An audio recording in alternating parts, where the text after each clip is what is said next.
জাতীয় সম্মান এড়িয়ে বিধানসভায় এলেন বিক্ষুব্ধ বিজেপির বিধায়ক। কি বললেন রাজ্যের বিরোধী দলনেতা শুভেন্দু অধিকারী কালসিংহের বিধায়ক বিষ্ণুপ্রসাদ শর্মাকে? ভিডিওটি শেষ পর্যন্ত দেখুন। চ্যানেলে নতুন হলে সাবস্ক্রাইব করুন, পাশে থাকা বোতামটি বাজিয়ে দিন। দিল্লিতে বিজেপির জাতীয় সম্মেলন শুরু হয়ে গিয়েছে শনিবার থেকে। দলের সর্বভারতীয় সচিব জেপি নাড্ডা ভাষণ সম্মেলন শুরু করে দিয়েছে। সেখানে যোগ দিতে তড়িঘড়ি হাসপাতাল থেকে ছুটি নিয়ে দিল্লির দলের পথে ইতিমধ্যে রাজ্যের সচিব সুকান্ত মজুমদার। তবে সেই সম্মেলন এড়িয়ে শনিবার বিধানসভায় দেখা গেল বিজেপির বিধায়ক কার্শিয়াংয়ের বিষ্ণুপ্রসাদ শর্মাকে। তিনি একমাত্র বিজেপি বিধায়ক যিনি এদিন বিধানসভা অধিবেশনে যোগ দিতে এলেন। তা দেখে তাজ্জব পরিষদীয় মন্ত্রী শোভনদেব চট্টোপাধ্যায় নিজেই।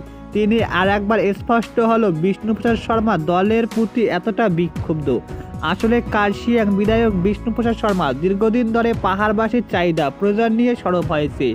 তার দাবি কথা গিয়ে কথা রাখেনি বিজেপি দল। পাহাড়ের মানুষের প্রয়োজনের চাহিদা দাবি এইসব নিয়ে কিছু ভাবেনি।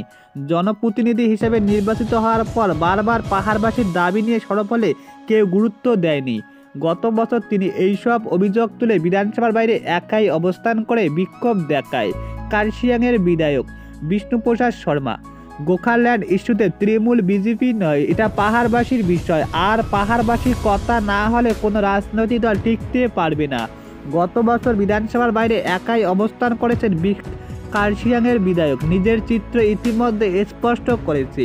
সেই বিষ্ণুপ্রসাদ শর্মা শনিবার একা চলে এলেন বিধানসভায়, যোগ দিলেন অধিবেশনে। দিল্লির জাতীয় সম্মেলনে যোগ না দিয়ে তিনি বিধানসভায় সাংবাদিক প্রশ্নের উত্তরে ইতিমধ্যে জানিয়ে দেয় শরীর খারাপ, তাই যায়নি। তারপর তাকে অধিবেশনে দেখে রীতিমতো চমকে যায় পরিষদীয় মন্ত্রী শোভনদেব চট্টোপাধ্যায়। জিজ্ঞাসা করলেন, তুমি এখানে কি করছো? সবাই তোমাদের দিল্লিতে।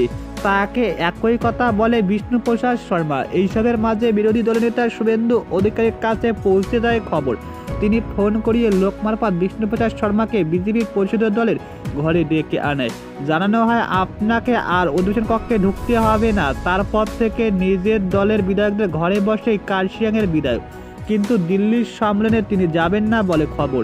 পাহাড়বাসীর প্রয়োজন নিয়ে তার নিজস্ব অবস্থান দলের সঙ্গে দূরত্ব বাড়িয়েছে তা আর একবার স্পষ্ট করেছে।